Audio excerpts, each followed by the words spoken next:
President. The Republican leader. I ask consent that further proceedings on the quorum call be dispensed with. Without objection.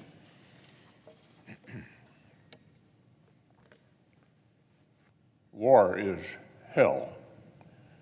It tears apart societies. It alters the course of entire civilizations. And innocent non-combatants suffer. Try as we might, humanity has not eradicated war or stripped it of its horrors. But in the modern world, civilized nations hold themselves to the highest standards and take deliberate care to minimize harm to civilians. The United States is first among these nations, but even we make mistakes. On this administration's watch, precision military strikes have inadvertently killed civilians in multiple theaters of operations.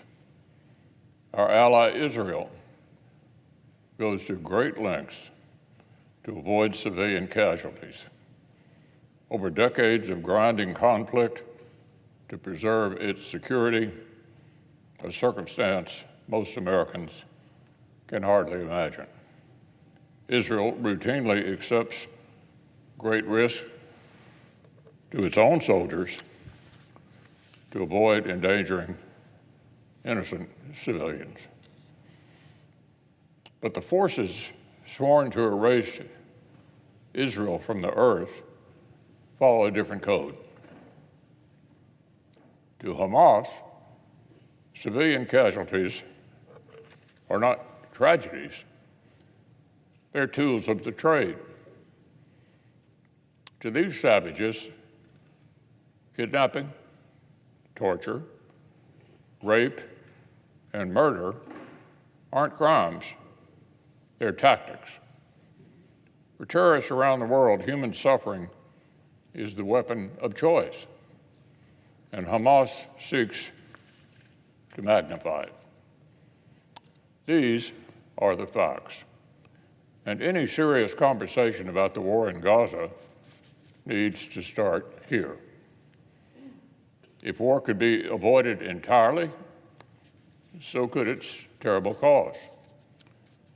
Israel tried to avoid this war, negotiated a ceasefire with the savage terrorists bent on destroying the Jewish state, all to try to avoid the war. The terrorists used this ceasefire to plan and prepare for war. And on October 7th, Hamas launched it.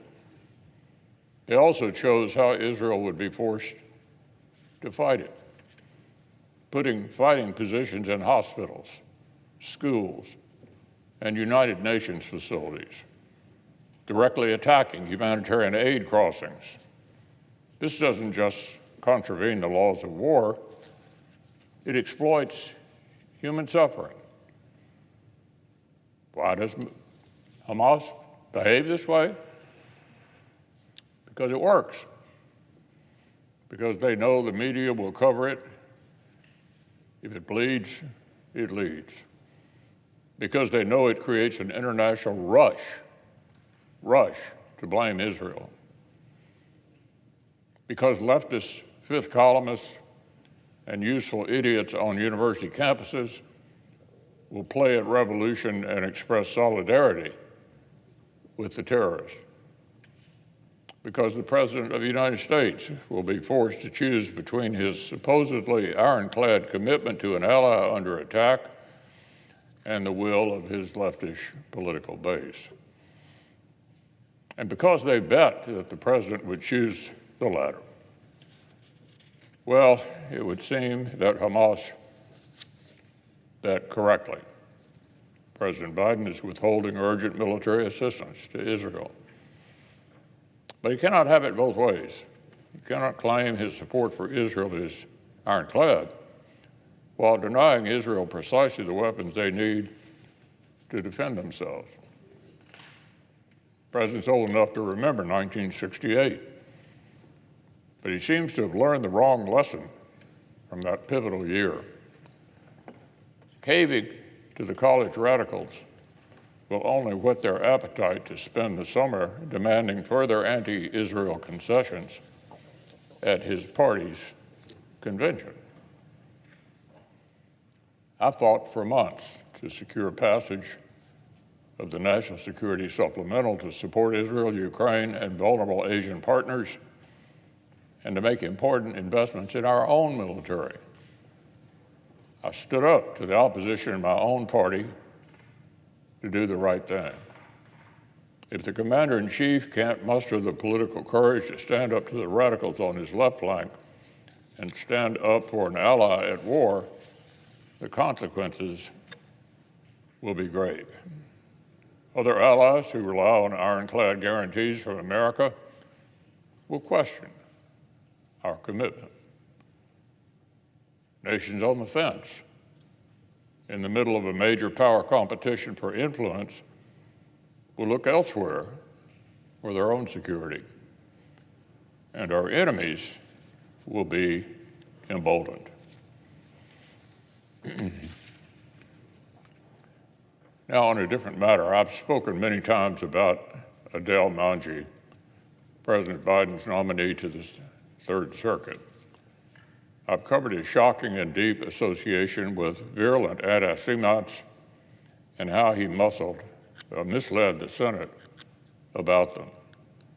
I've also covered his association with anti-police radicals.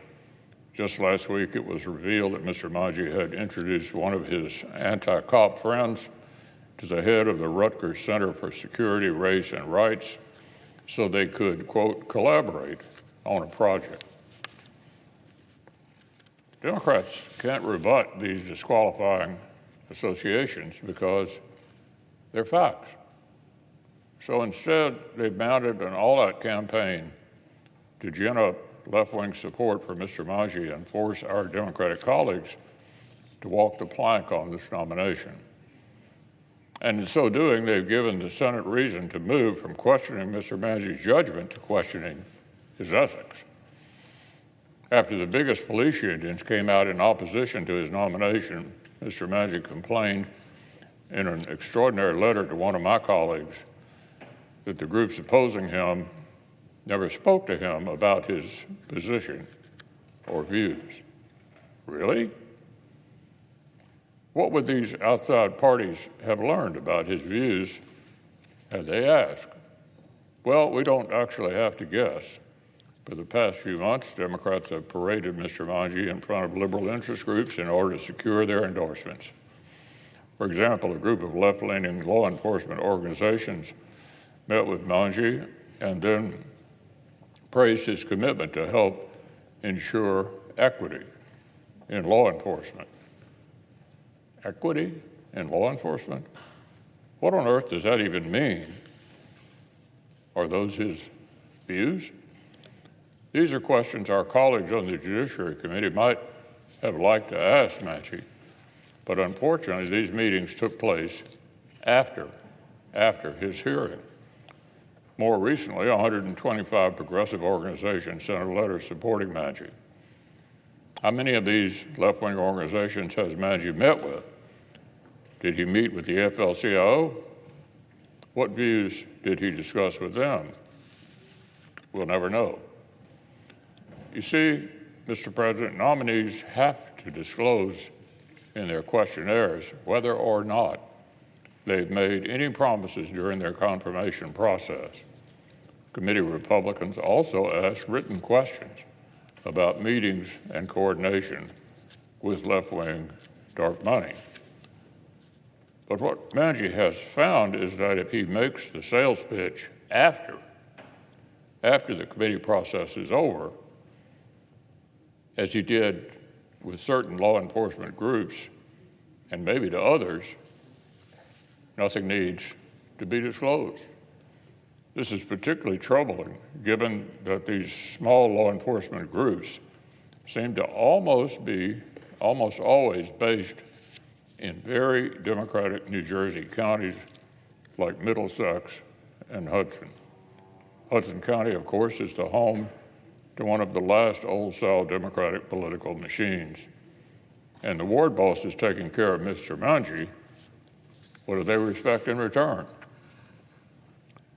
Compare this to the behavior of Judge Qureshi, the nation's first Muslim district judge, whom I supported and have mentioned before. Judge Qureshi recently made headlines by striking down New Jersey's unique and uniquely corrupt primary balloting system. In other words, he drained the lifeblood of the same Hudson County Democratic machine while it was calling in favors for Manji. As I've said, there's a better way in New Jersey if only the Biden administration would care to look. It's the role of the Senate to provide advice and consent. We ask nominees questions and evaluate their answers. We judge nominees on that political record. Manji's closed-door meetings with interest groups short-circuits that process and call into question what fairness we might expect from him. It's yet another reason the Senate cannot confirm Manji.